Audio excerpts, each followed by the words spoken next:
fishing out of the flood control channels, the concrete flood control channels down there was kind of my upbringing. But I just developed a passion for fish when I was young and have been fortunate to be able to pursue that the rest of basically my entire career. My sister had the greatest career path in mind. She wanted to be a marine biologist because you get to work at the beach. And I was like, oh my gosh, you're a prophet. I'm going to go ahead and adopt that too and take on that path right there.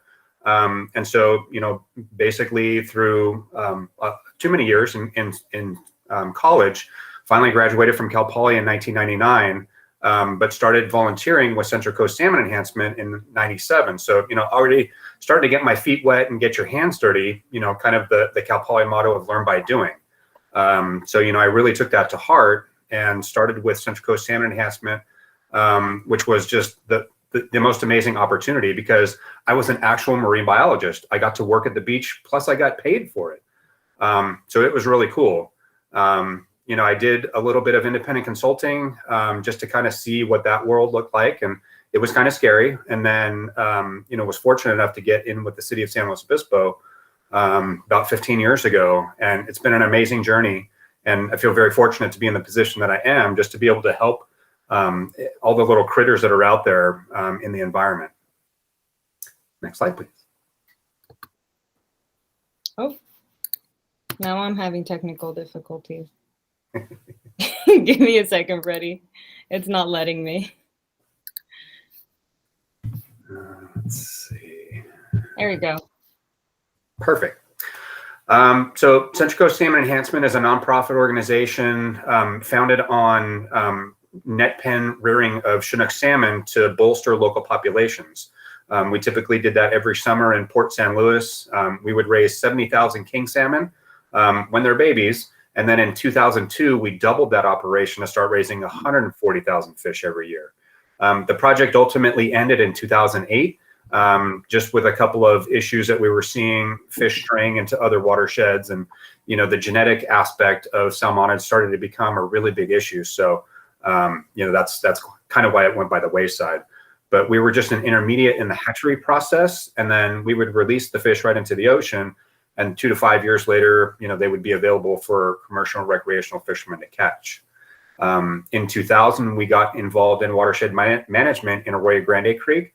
And that was super pivotal for me just to be able to close the life history cycle on salmonids, understanding the marine environment really well with the salmon project, and then also the freshwater environment, focusing on steelhead. We were looking at always a second fish to raise with the net pens. We had looked at rockfish, but that just wasn't going to be feasible. So that program has gone by the wayside, unfortunately. Next slide.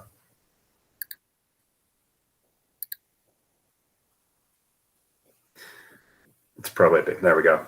And here's just a couple of pictures of the pens, and this is down in Port San Luis. So when we would first get our fish, they would be freshwater associated. So we would have to slowly acclimate them to saltwater over about a 5-day process. And the big picture on the bottom, you can see the plastic liners. We would physically have to create a freshwater pool on the top of the ocean and then slowly feed in saltwater to start the smoltification process, or allowing them to transition from fresh to saltwater. Next slide.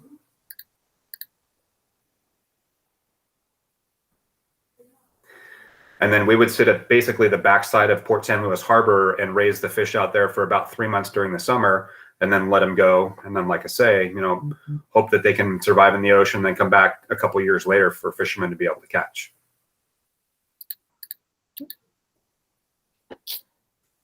Wow. Oh, I'm going back. I'm the one with the technical issues this time, Freddy. Oh, man. Let's see.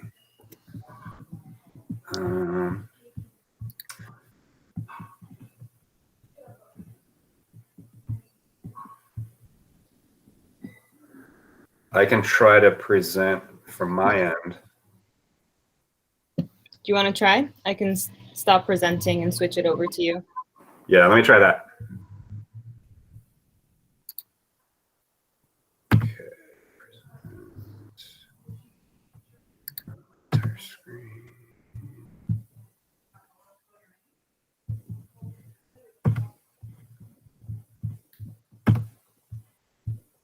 So if you go to the bottom at the white bar should come up. If you put your, and present now. Oh.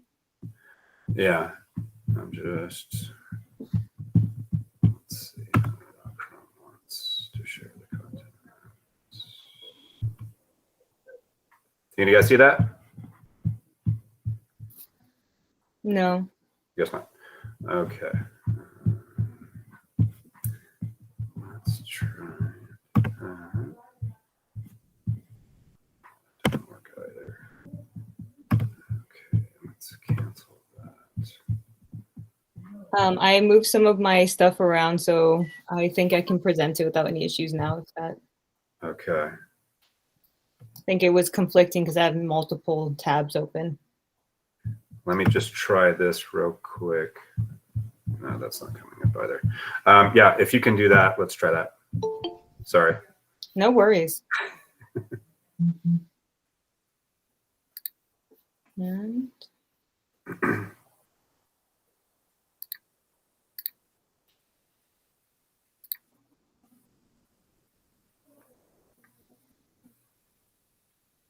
And there you go. Perfect. Okay, thank you. So 2005, I was fortunate enough to start with City of San Luis Obispo. The biologist position, a little bit of background with that. The city council authorized creation of 2 positions back in 1997. One of them was the economic development manager to, help with developing businesses in the city and, helping to improve the economy. And so from the development point of view, the business point of view, with one side, the other side was environmental protection. So the natural resources manager position was created and they became the sister positions. Neil Havlick was the natural resources manager initially, and the biologist position was created in 2000 just because of everything that was coming up and him needing additional support. So I'm the second biologist to have that position. So super fortunate to get in. And like I say, the things that we have the ability to influence and work with is phenomenal. Every day, I just need to wear running shoes just because it's a marathon. But I mean, it's super fun just to see and be involved to help protect everything that we've got here in the county. But a little bit of overview on what we do in the Natural Resources Program. We look for opportunities for open space acquisition. We have about 7,500 acres that we currently oversee and manage. And that's becoming a bigger priority of mine is the management of the open space. We get to comment on development related impacts to natural resources. We've got several large developments that are going in around the city right now. We've got the San Luis Ranch development happening along Madonna Road, the old Delidio farm. We've also got the Rigetti Ranch on kind of the eastern part of town. All the creeks and open space areas in and around those developments, we've basically worked with the developers to ensure protection or restoration where possible for those opportunities. We've got conservation and management plans for all of our city-owned open space. And so we go through those every 5 years and look for updates or opportunities to implement some of the management tasks. And, again, one of the big things that's coming lately is fuel reduction. And so how does that interact and making sure that we have environmental protection, but also community protection. So it's definitely a delicate balance. Conduct and oversee surveys for sensitive and endangered species, oversee city projects, and that's been consuming a lot of my time lately as well. I coordinate or used to coordinate the stormwater program over the last 11 years. And then basically any other weird outdoor related call that comes in, I get that phone call. It's amazing to be me sometimes. Next slide.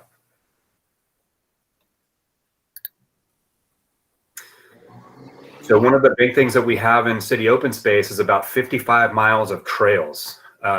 So typically some of our trails run along the creek systems, Froom Creek, Stenner Creek, and whatnot. So we need to make sure that they're built in a sustainable way. So ensuring that we've got erosion control and stuff built into the trails to prevent that stuff from getting into the creeks, but also making sure that it's sustainable over time so that we don't have to go out there and we don't have trails that are 8-10 feet wide, like some of them that we've got in some of our open spaces, where we try to really reduce that footprint for everything that we've got out there. Next slide. So here was a fun project where we get to do restoration where opportunities present themselves. For those of you that have been on the Froom Creek trail up behind Home Depot, we did a project up there a number of years ago where we were able to basically take the outboard kind of mound of sediment that was continually eroding into Froom Creek, which is on the very left of the top picture, and be able to pull that material back and be able to make better drainage across that slope, instead of concentrating all the water coming down the old Jeep road there and exacerbating erosion and getting that stuff into Froom Creek. So now on the bottom picture, you can kind of see the water sheet flowing across instead of being concentrated, so that we reduce that runoff effect. Some of my basic activities at the city on a typical day, wildland urban interface management. So the fuel reduction aspect, with over 4 million acres burned in the state this year, wildfire and wildfire prevention is definitely a big topic these days. And so as opposed to going in and just clear cutting all the land around the city or whatnot, how can we be more sustainable in our management to make sure that we don't have the fuel, but that we're still protecting those critical habitats, especially for the critters that live right on the fringe of the city that have the expansive open space behind them. We want to be supportive of that as well. Flood control is a big thing that I get to deal with pretty much right now. Even though it was about 80 degrees today, starting tomorrow and then next week, the storm pattern is going to change definitely. So we're out there actively surveying the creeks, walking the creeks, and making sure that there's no debris piles, dead trees that have fallen over, or anything like that that could obstruct flow and cause erosion or, heaven forbid, flooding anywhere around town. Some of the maintenance and silt removal projects that I work with Public Works on to make sure that we maintain capacity in our creek channels, at the same time, not just having the old mentality of we're going to put our dozer in the creek and push all this material out.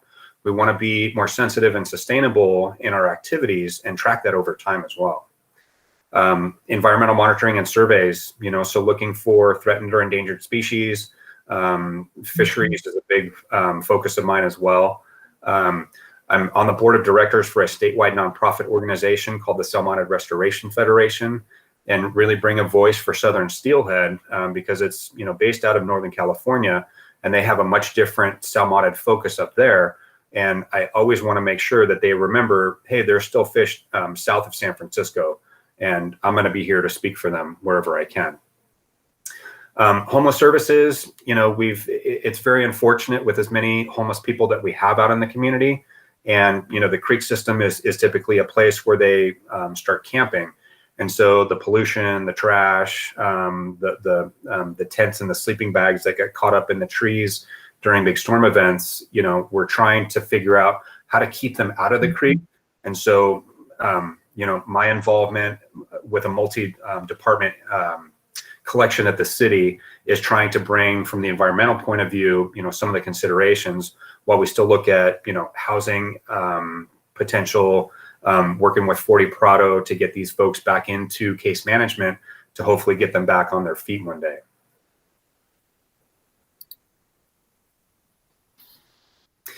Stormwater management, this is a state mandated program. It started about 11 years ago in 2009. And since I was in natural resources, we had hired a stormwater manager who ended up leaving. And so the program had already started, but they didn't have a leader.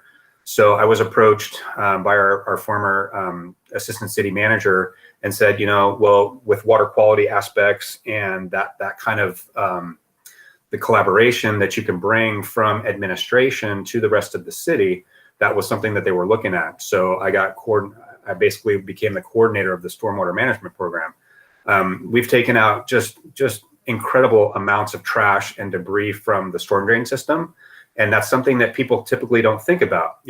when the water hits the street and it gets washed into the gutter and then goes into a storm drain, poof, it's gone. You just don't see it anymore. But that whole infrastructure system that's underground needs to be maintained. And so that's one thing that we've been really active in making sure that we get all that trash and pollution and sediment out of those pipes to maintain capacity, but also to prevent that stuff from continually washing into our creeks and damaging the aquatic ecosystem there. It's a diverse cross-city program, like I mentioned. So I've got contacts in every different department: public works, community development, utilities, the police, and fire. And everybody has a little piece of the program. And so I was kind of the coordinator of that. It was interesting, but it was fascinating just to see how everybody can work together to implement this program. Stormwater capture and reuse is a hot topic right now, especially as we're in an extreme drought condition. So being able to capture, a lot of that stormwater when it's available in the winter, and then use that later in the summer when creek levels go down, or we need additional water. So that's a big thing here again that I'm working on right now. We've got a new permit coming out soon, so there will be additional regulations that we'll have to comply with for that. And then the trash amendment will be integrated to that as well. But here again, that basically forces the cities to start ensuring we have better trash capture, so that stuff doesn't get into the creek system where it does more damage and breaks down over time and could be potentially eaten by some of the aquatic animals that go through that utilize the creek system.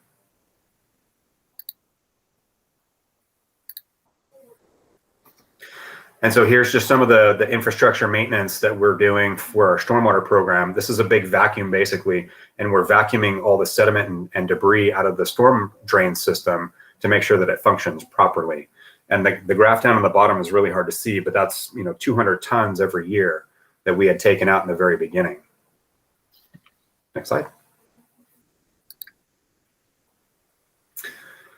And so here's a big thing that I work on as far as infrastructure goes. The picture on the very right, the tall picture on the right, it's kind of hard to see, but that's an exposed sewer line where the concrete is eroded away, and that's San Luis Obispo Creek right there. And so we have to be concerned if that line were to break, that would dump raw sewage directly into San Luis Obispo Creek. Steelhead trout right in the very vicinity, Pacific lamprey as well, and everything, all the other aquatic inhabitants. So I was on the phone with National Marine Fisheries Service, the federal agency in charge of steelhead protection, about an hour and a half ago, talking about this project moving forward, and then hopefully we'll start June 15th this year to replace that line and make sure that it doesn't break. The center picture is the Marsh Street Bridge, which we just completed, and that goes over San Luis Obispo Creek. And that was a phenomenal project, start to finish. Here again, in one season, we started June 1 of last year, and then the contractor basically was pulling everything out of the creek in late October. So huge collaboration on that one. The very left picture you can see right there, that's another sewer line that's coming out of a concrete encasement on the bank of San Luis Obispo Creek. And here again, like I say, we've got all this infrastructure that's been in the ground for a long time that really needs to be replaced. And now it's even more challenging just because of going through all the state and federal agencies and complying with everything. But at the end of the day, that's for the environmental protection that we're looking for. So it's a lot of fun in a facetious kind of way going through the permit process with the state and federal agency folks, but to be able to come to project fruition and completion and have everything restored and basically left better than when you found it, there's a lot of satisfaction in that for me. Next slide.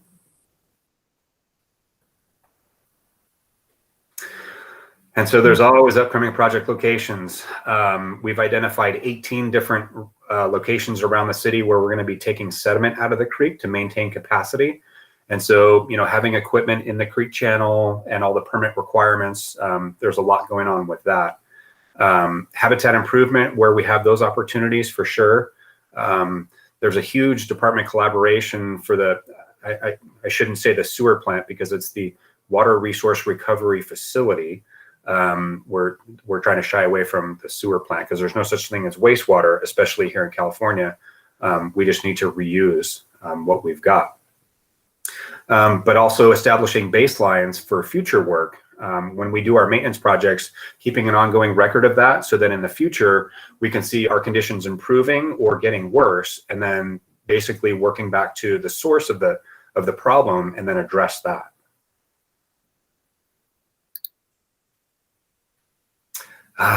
Here we go. Let's talk about the fun stuff now. Fisheries monitoring, like I say, is huge for me. I've been very fortunate to have been involved with a lot of these different projects and plans and whatnot throughout the county involving steelhead, and Pacific lamprey is in the picture on the upper right there.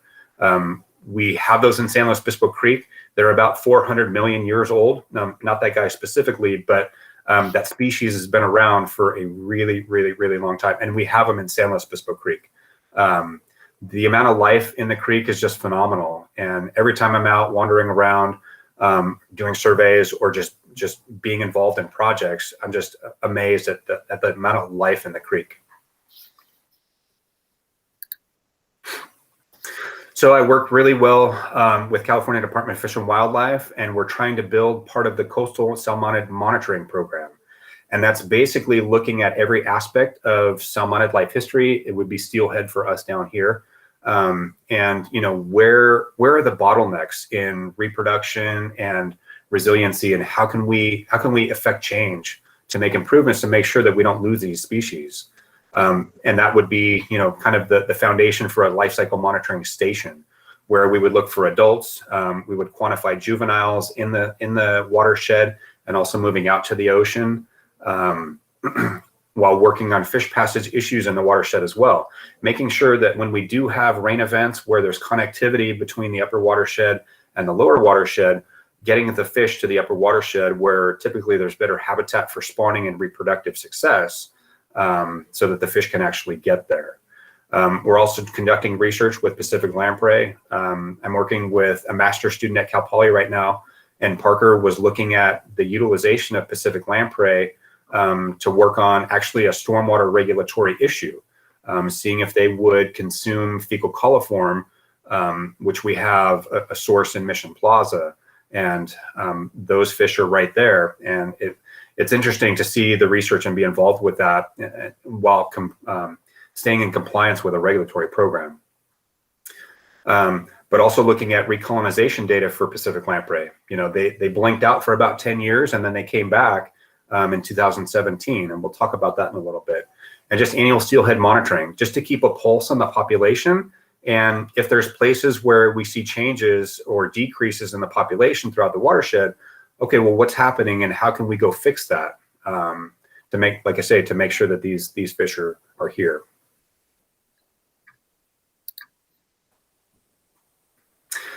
So one cool thing that we've got working with California Department of Fish and Wildlife is called a Didson camera. It's about an $80,000 sonar camera, and we had that installed in San Luis Obispo Creek, and it shoots a beam of sound straight across the creek, and anything that swims in front of that creates an image that's recorded on a laptop. And then basically you have to go through and watch the hours and hours and hours of footage. But seeing a steelhead swim in front of the camera, because typically, people just don't see them swimming by. So now we're, trying to quantify exactly how many fish are coming in and at what time. And, to give us a better idea of what kind of a population estimate we could assume if spawning was successful in the upper watershed. We walk the creeks performing red surveys or looking for where steelhead are building their spawning nests. Steelhead will typically dig a depression with their tail, the female will, and that's where she's going to lay her eggs. And looking for that depression in the creek as we're walking along and being able to count those and like I say, quantify where they are in the watershed to see how well they're doing. We're also looking at doing an annual population assessment in the upper watershed, the refugia habitat, the places that are kind of tucked away from development and pollution in the upper watershed, where we've got perennial water flowing from springs and whatnot, and making sure that those guys are protected. Absolutely. Working on keystone barrier removal in the watershed, the Murray Weir, and there's a picture of that in a couple of slides, and we can talk about that more. And then basically saving steelhead wherever we're needed. and Steelhead Rescue. So this fish was stuck in an isolated pool up at Cuesta Park. This was a number of years ago, but we got a report of this big fish that was stuck, and people were throwing rocks at it. And so we went up there with county park staff and Fish and Wildlife staff, and we were able to capture that fish. And then I was able to release it lower down in the watershed, like I say, where there's perennial flow.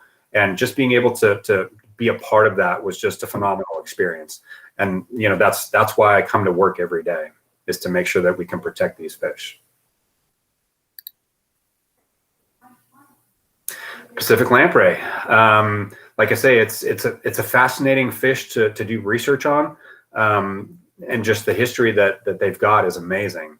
They're another anadromous fish in San Luis Creek. So they're born in freshwater, live for a couple years, and then migrate out to the ocean to live their adult life, and then come back into the same freshwater system to lay their eggs, and then they'll die. They are native, and we're an important food source for the native people around here, in addition to steelhead. When they're young, they live in the gravel of the creek for about 5 to 7 years, and then they'll kind of come out of the creek. Basically, when they're juveniles, they look like earthworms, if you will. So they kind of live, buried in the gravel, and they're filter feeders. And then, 5 to 7 years, they'll come out and assume the pelagic lifestyle and move out to the ocean. Our monitoring showed them in the creek until about 2007, but then in 2010, when colleagues from the U.S. Fish and Wildlife Service came down from up north, they didn't find any. So that's when we, here again, started to try to figure out, okay, what happened and how can we fix that? And so where did they go? So this is a picture here of the Murray Weir, and it's a sheet pile weir, or basically a dam that goes all the way across San Luis Obispo Creek down by the golf course in Avila. There was a steelhead notch that was installed by the Land Conservancy a number of years ago. And so that was great for steelhead, but may have impacted the lamprey. So what we decided to do was open up another place for the lamprey to be able to get through unimpeded. Next slide. And so we had the lamp ramp, which is a curved piece of stainless steel on the left there. Basically, lamprey can't negotiate a right angle. So they don't swim. They use their little sucker mouth to be able to move and negotiate barriers especially, but they can't negotiate a right angle. And so in the previous picture, that steelhead notch, there was a right angle, which may have inadvertently or unfortunately excluded lamprey. But we came up with this, this little fix here. It was installed in, I want to say, maybe 2015. And then they came back in 2017. And then the picture on the right is part of our lamprey monitoring system. It's a little camera in a housing with a pipe work to allow the lamprey to migrate through. And you can see on the very right-hand part of the picture, him using his little sucker mouth to move through that clear pipe right there. And we got a picture of them. So they're able to get back into the watershed. And so we're super excited to be able to continue to track their recolonization.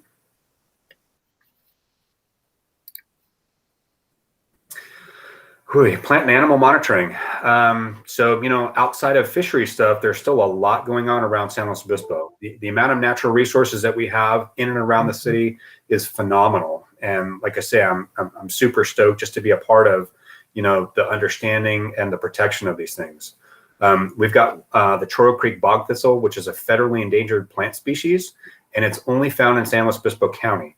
So in the world, there's 22 different populations, all of them within the county. They're federally listed as endangered. And so, one of the things that I'm looking to do is either downlist or delist. And so if we were able to move them down to the threatened category instead of endangered, that would be a huge step in the recovery of that species. Basically, the U.S. Fish and Wildlife Service is looking for a 10-year monitoring record to show resiliency in the populations. Are they stable over time? And especially with a changing climate, they want to be sure that they don't reduce protections for that plant should we have, like I say, changes in the climate worse than we're seeing now in the future. I'm also looking to reforest San Luis Obispo Creek. San Luis Obispo Creek is dominated by willows, and when I have to put my flood control hat on, willows become a problem just because they get big and bushy and they break easily. And so they typically can get caught in debris jams and whatnot. So I'm looking to integrate more cottonwoods and sycamores along the creek system to still have that canopy cover, but typically with a single stick or a single trunk, as opposed to a multi-trunk willow, which has a greater likelihood of capturing debris as it's coming down the creek during storm events. Mountain lion monitoring, we're definitely getting more reports of mountain lions in our open spaces around the city. And so trying to better understand what the population looks like, and here again, working with the biologist from California Department of Fish and Wildlife on a tagging program so that we could get a collar on some of these cats like they've got in Southern California, and see, how are they interacting, especially with the built environment when we have all this open space around us, and also having a better idea of what the population looks like. Because if their population continues to increase, remember I talked about we have 55 miles of open space trails. There's a lot of potential for interaction between us and them. And so, this is one of the things that I'm really looking out for. But here again, it's a lot of fun. And also, wildlife surveys in our open spaces to better inform management decisions and actions. With fuel reduction projects becoming a bigger thing, I want to make sure that we're not having, a negative impact while we're still trying to affect, community protection.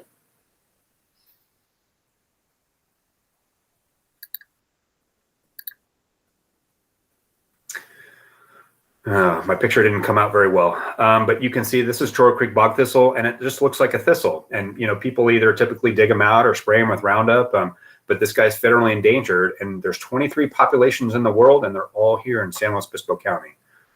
Super cool to be a part of monitoring that. Monarch butterfly protection. This is a really alarming subject to talk about, because we could potentially see this species blink out in our lifetime. The city's partnering with the National Wildlife Foundation for the Mayor's Monarch Pledge. And so whatever city activity I can help influence in support of protecting monarchs, either where they're roosting, as you can see the picture on the right there, that was in a eucalyptus tree in San Luis Obispo Creek down by the Marsh Street Bridge a number of years ago. We had a documented roosting site in San Luis Obispo, which was super cool. But here again, with their population dwindling to 99% of its former size, we haven't seen those things roosting there in about 4 or 5 years. And then in the bottom picture, that's native milkweed. And I was fortunate to find a monarch caterpillar on there. So we are seeing reproduction, which is great. We're just trying to increase the amount of opportunities for reproduction and also habitat protection as part of this program. But we need a better monitoring program. And so that's what I'm trying to work on as well, and amongst everything else that I'm doing. So next slide. And then we get to flood control. If some of you were outside today in the 75+ degree weather, you may have forgotten that it actually is the middle of winter. It is, towards the end of January, and we should be experiencing more rain events. And so hopefully next week we'll start to get back into a more regular winter pattern. But, some of the flood control efforts that I take on at the city, I apologize. Maybe I can get a better picture or better slide out to you guys for these pictures. But on the left, that's a wall of willows that have fallen into the creek in Stenner Creek. Santa Rosa Street is right there. And then immediately upstream is Murray Street, where Sierra Vista is. And we've had flooding there in the past. And so anytime that we get to, a hotspot location, I want to make sure that we've got everything cleared out as much as we can. And so we were able to clear that debris jam there. And on the picture on the right, you can see all that was left was that little tiny root wad. And then in the very back of the picture, that's the bridge underneath Murray Street. So it was imperative for us to get that out of there. And also to prevent, potential erosion from coming around and getting into Stenner Creek, which is our biggest steelhead producing tributary in the watershed. Here was the near miss. This is the Marsh Street Bridge from 2017, I think. And this is the center barrel, and this is San Luis Obispo Creek. And you can see that tree that's wedged underneath the bridge right there. And, this is the kind of stuff that keeps me up at night, especially when it's raining. being the flood control guy and being as diligent as possible, when we have stuff like this mobilized in a big storm event, this is what causes flooding. And so trying to mitigate where we can to prevent this debris from even moving in the first place. But if there's a big storm event, Mother Nature's going to do what she's going to do. And, we just have to deal with that. But this is also, and then you can see, just right above the bridge, there's that island of sediment that's got a bunch of trees on it. Well, here again, that's constricting the capacity of the channel. So we're looking at a big flood control project called the Mid-Higuera Bypass Project. And this is where the start of that would be. And as part of that project, that island with all the trees on it would go away to increase the capacity for floodwaters and stormwaters to be able to go through the Mark Street Bridge instead of up and around, which we don't want it to do. And then fuel reduction efforts, here again, like I say, this is becoming a bigger project of mine. I work closely with the California Conservation Corps in their fuel reduction program sponsored by the state. So we're 3 years into that program, working with them on city open space properties. Also working closely with the Fire Safe Council and the fire department. There's a lot of funding out there right now, just in response to all the fires that we've had throughout the state. And so I want to make sure that, number one, we have access to those dollars to get crews out there to start doing the fuel reduction work, but also do that in an environmentally conscious and sustainable way. So like I say, looking at our wildland urban interface to develop a prioritized list of locations and start checking them off the list. Grant and Hannah and I are working on a grant opportunity right now to do a fuel reduction project, basically targeting French broom, which is the plant that you can see in the picture there. It's an invasive non-native species that's really flammable. So not only would it be a great thing to get rid of in the watershed to prevent it from outcompeting our native species, but also, like I say, it's part of the combustible part of that wildland urban interface. Next slide. And here you can see, this is a project that we did last year with the California Conservation Corps. The picture on the left is the Northside Trail in Terrace Hill. And so basically coming off of there through an oak grove, and then it's kind of hard to see in the picture, but in the foreground of the picture on the left, there was a cypress tree that was kind of dead. And so going through and removing some of the lower branches and what we call the ladder fuels. So if there was a fire that started on the ground, all the vegetation that's on the ground and touching the ground, the dead material, that acts as a ladder to get the fire up into the canopy of the trees. And so that's where the embers really start to fly and you get fire spread. So wherever we can reduce or mitigate those ladder fuels from getting up into the canopy is what we look for. Some of the abilities for, making sure that the animals are protected is going out and doing pre-activity nesting bird surveys.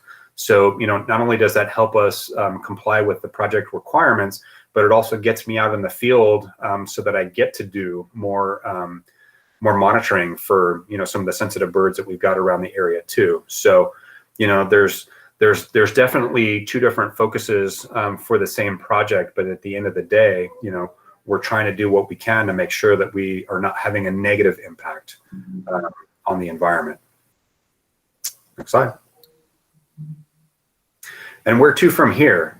In the Office of Sustainability and Natural Resources, being in administration, we've got a lot on our plate. Climate action was identified as a major city goal 4 years ago and will probably continue to be identified because that helps us with our sustainability efforts on reducing our carbon footprint and, meeting carbon neutrality by 2035. It's a super aggressive program, but being here in San Luis for about the last 25 years and working from the city and seeing the passion and the commitment that we've got here at the city, I can really see us attaining that goal, which would be huge. Bob and Chris, my colleagues in sustainability, are working on that program specifically, and they're phenomenal. The amount of progress that they've made and education and awareness that they've been able to put out there, it's super cool. With a changing climate and weather patterns, you know, we have to be nimble. So it's not it's not climate action, it's climate adaptation is kind of what I'm looking at now. You know, how do we adapt to a changing climate? Because potentially it's going to get worse or definitely change in the future. And so how can we be prepared to deal with that? Not only from the fuel reduction and fire prevention point of view, but also flood control. You know, having storms that are bigger intensity during the winter, that's something that we have to look out for. Rainwater harvesting is a big thing as well. We've got a project underway right now. We're looking at about a 2 million gallon reservoir in Reservoir Canyon, actually, that the city owns. So it's this big, huge piece of infrastructure that is already in the ground that would be perfect to capture rainwater during the winter and to be able to put it back into the creek down in Cuesta Park, where that section of creek typically goes dry during the summer in order to support steelhead and lamprey and everything, all the other critters that are utilizing the creek system down there. Homeless impacts on our creek corridor and our community are super unfortunate. And, you know, like I say, being part of a multi-department collaborative to try to address, you know, the root causes, options for this subpopulation, and, you know, just trying to help these folks get back on their feet and get out of the creek system, basically. You know, it's super destructive, the impact that they have. And so however we can help them, that's what we're aiming to do. One thing that we've been talking about for about 30 years now is dredging Laguna Lake. And we had funding and we're set and ready to go for the project last year. And then COVID set in. And so everything basically got put on hold. And so now we're looking to rehabilitate that program again this year for the next couple of years to try to get better water flow and circulation through the lake so that we can increase chances for steelhead to move through there, but also reducing some of the algae blooms that we have out there by trying to improve the circulation and depth of the lake, like I say. The one thing that I'm trying to do is, you know, kind of start the education process of thinking like a watershed. You know, all the things that we do in the city and beyond have an impact on the creek because everything drains down into the creek ultimately. And, you know, from the top of the watershed at the Cuesta grade all the way down to where the confluence is in Avila Beach, there's a lot of pollutants and bad things that happen out there, but there's also a lot of opportunities to protect the resources that we have. And so, like I say, you know, I mean, that's one of the main reasons I come to work every day. But it's phenomenal. There's so many things happening out in San Luis right now, and that's just, you know, my little world. And then magnify that across the county. You know, it's a lot of fun to be a part of protecting these resources that we've got.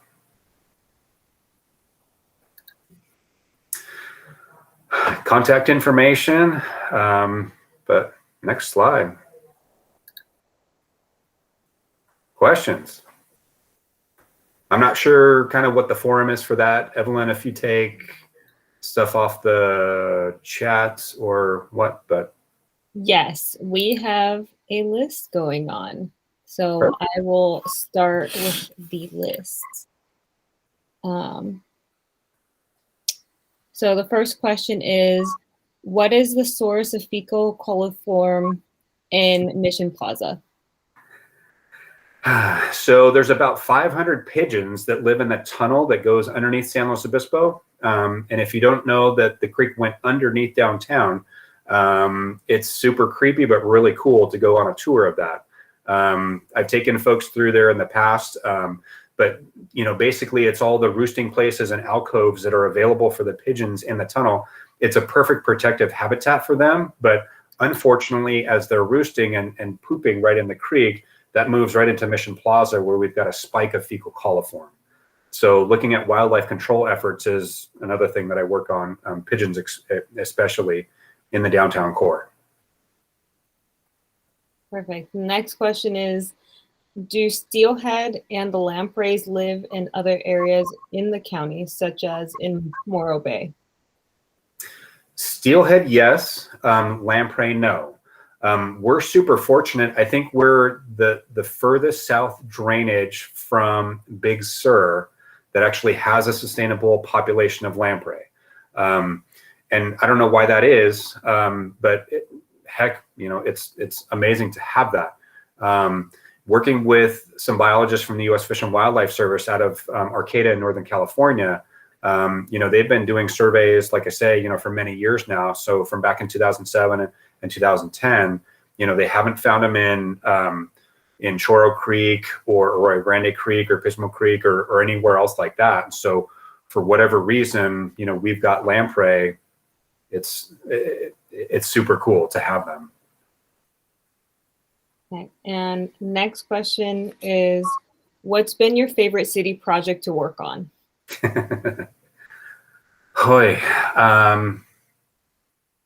Maybe one of the first projects that I worked on, the Damon Garcia Sports Fields.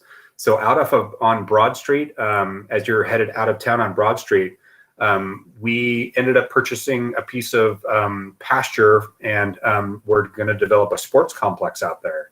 And, in order to do that, we had to realign one of the creeks. And so basically move it out of the way around the field so that we can maximize the amount of area that we had for soccer fields. And I got to tell you, never, ever say realign to the Army Corps of Engineers.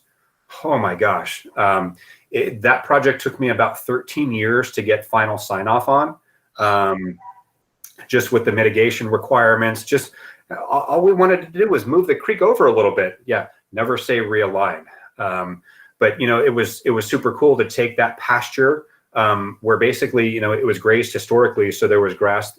When we first started on that project, there was 4 trees on the property when we started.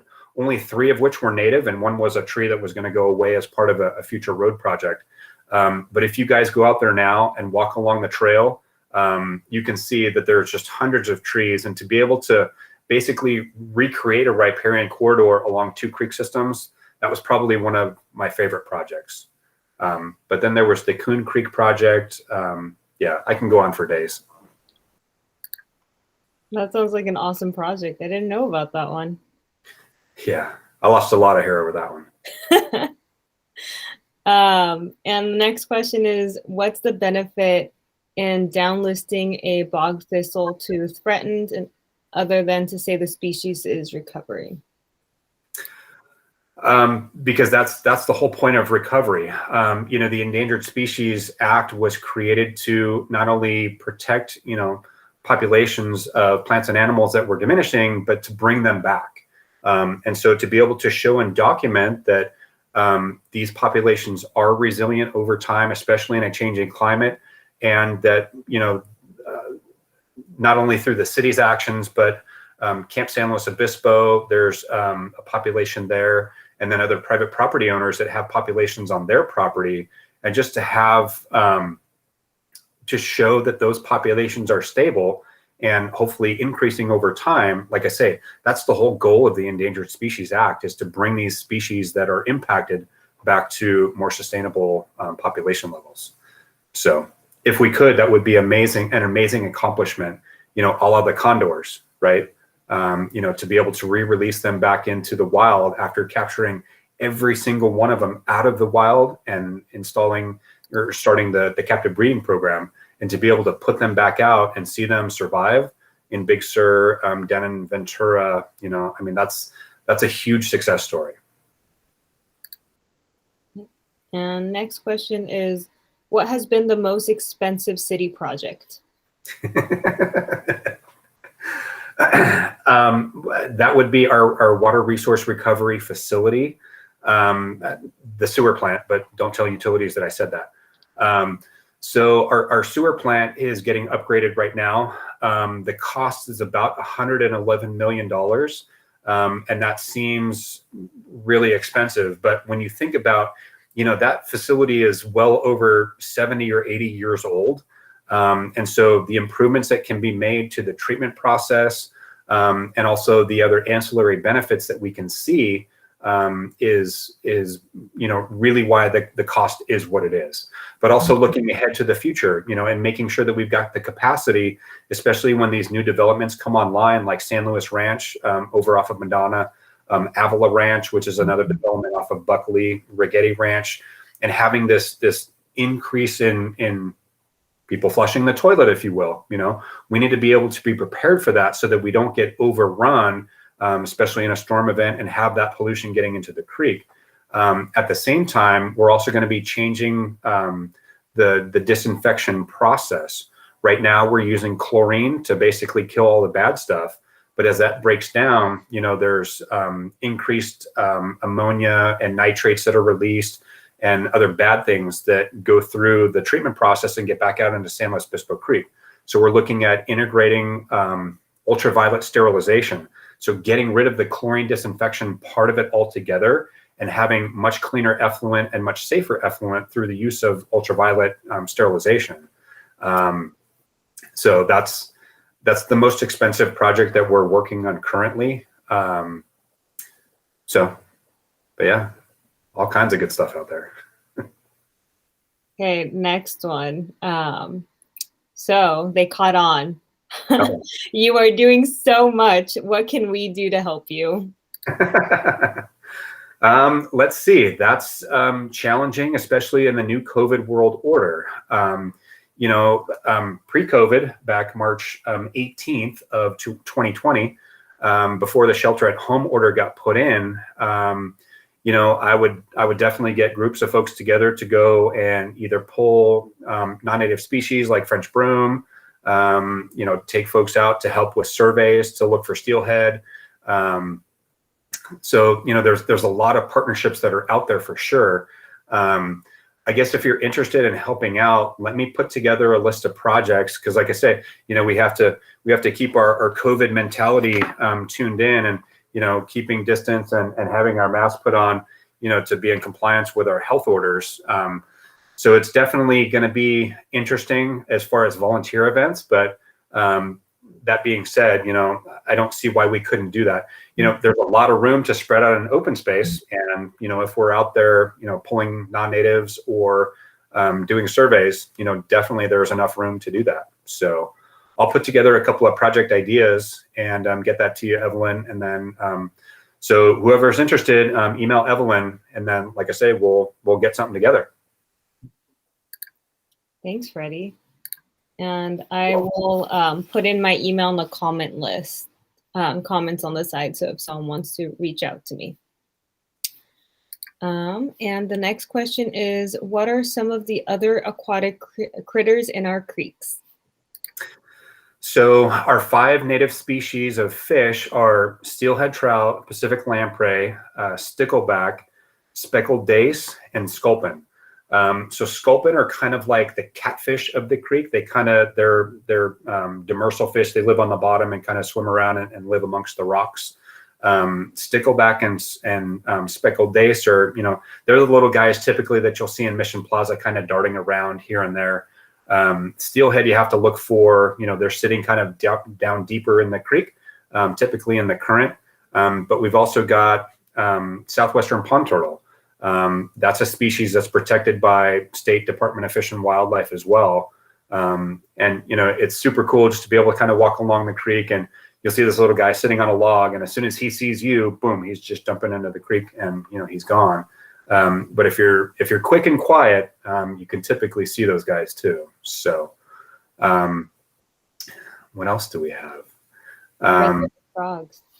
We've got red-legged frogs, not very many of them, and a lot of them are in the upper watershed. So here again, one of our main focus areas for open space acquisition is the headwaters of our creeks and tributaries. Stenner Creek is one, our Stenner Springs Natural Reserve. We've got a bunch of open space property up there, and we've got a population of red-legged frogs. And so being able to protect those guys too. That's the largest West Coast native frog that we've got. Bullfrogs were brought in because the Calaveras jumping frog contest, back in the day, bullfrogs jump a lot farther than the red-legged frogs do. So having an advantage, hey, we're going to get these bullfrogs in here. And then unfortunately, they got released into the wild, and now they're pretty much everywhere. They prey on anything that they can get their mouth around, red-legged frogs included. So, we try to control bullfrogs wherever we can in support of red-legged frogs. And we have the next question is, do you have a current estimate of the creek steelhead population or trends over the last past few years? The last time we did a comprehensive population study was back in 2008. And that the nice thing with that one was, however, that it corresponded really well with one that we did that I actually got to help out with in 2003. About 20,000 fish were estimated in the watershed. San Luis Obispo Creek is really, really productive. And, you know, like I say, I'm super fortunate about the populations that we've got there. Stenner Creek, like I said, is our biggest steelhead producing tributary. And so making sure that we're protecting and supporting the creek system there. And then also, like I say, you know, looking to build in resiliency with rainwater harvesting to make sure that we can keep extra sections of the creek wet before they go dry, especially during the summer, to be able to support additional fish. But like I say, you know, we haven't done anything recently. And that was another reason for getting involved with California Department of Fish and Wildlife and the Coastal Monitoring Program, to bring resources from the department down to help out in supporting and better understanding how many fish we have in the system. I personally haven't seen an adult steelhead for 3 or 4 years now, which is really unnerving for me. But still being able to see the signs of the adults coming into the system, you know, like I talked about their spawning reds or where they're laying their eggs in the creek, we have found those. But like I say, you know, being able to see one of these iconic fish is just, it's just super phenomenal. And next question is, where is the reservoir in Reservoir Canyon? It's actually off of Fox Hollow. So as you're leaving San Luis Obispo, you go past the Monterey Street off-ramp. The next street that you can turn on is called Fox Hollow Road. And it was part of the original water supply system for the city circa 1930. And go figure, you know, that infrastructure is well past its time. And so it just got decommissioned, but it's still sitting there. So it's basically just a big concrete lined 2 million gallon reservoir that's got a tin roof over top of it. The nice thing, it's subterranean or it's buried. So if we were to capture water during the winter and store that in the reservoir to be able to release it back later in the summer, it's thermally protected. So it's underground, so it's shaded, as opposed to a tank where we would capture water that would be above ground, because that would also be, you know, visually unappealing, especially as you're going up reservoir, you're leaving San Luis Obispo and come into the Reservoir Canyon Valley there. You know, I don't want to be the guy that has these big water tanks. So, and then plus, like I say, the infrastructure's already there and I own it. So let's repurpose it and get that thing functioning and support a steelhead. And our last question is, do you do any work with birds? I do, not too much, but as we're doing projects and being out ahead of projects is typically when I'll do my bird surveys, looking for nesting birds, especially. Our raptors are actually pretty good around. And the other fascinating thing is having bald eagles in San Luis Obispo. There was a bald eagle that took up residency in Laguna Lake a number of years ago. The residents that lived around the lake called him Ace, because they would just get really excited when he would come down and start diving on birds to prey on in Laguna Lake. But it was super cool just to have that here again, you know, that iconic species in our skies. We had a nest over at the development called the Rigetti Ranch. And so continuing to monitor that. So like I say, my bigger focus is on fish in the creeks, because that's typically where I spend most of my time. But when I do get out, checking on birds is definitely something to do. Just a little fun fact here. I think there was I almost want to say like 200 species of birds, but I know that's wrong. But the number of birds that we identified when we did our Laguna Lake Natural Reserve Conservation Plan, and that's available on the city's website if you want to go check it out. But it's just phenomenal, the number of bird species that are living in and around Laguna Lake. Here again, right in our very own backyard, it's phenomenal. The diversity and numbers of plants and animals that we have, the resources, like I say, it's just phenomenal. So super proud to be, in the position that I am to be able to help out. Yeah, I have to read this comment because I think it's hilarious. Give this man a raise or give him a sidekick. Thank you, Freddy and Eco Slow. Awesome. So that being said, we're wrapping this up. Thank you, Freddy. Even though